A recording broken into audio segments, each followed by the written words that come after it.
mag-file po tayo ngayon ng petition for indirect contempt against Congressman Percival Sindanya. Second, Professor Richard Hidarian at yung best friend, I repeat, yung best friend ni Atty. Topacio, si Secretary Larry Gadon. Larry Gadon! Asulul! Larry Gadon! Asulul! Sila nagsabi nun ha, hindi ako. Ang grounds po natin, for example, kay Percival Sindanya, sinabihan niya Supreme Court na Supreme Cuddler ng mga corrupt ng mga opisyales.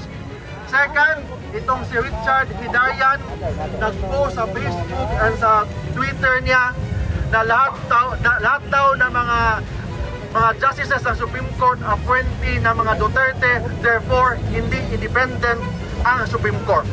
Bilang abogado, as an officer of the court, we have the obligation to defend the integrity and the independence of the highest court of the land. Yes! Yes! Bakit?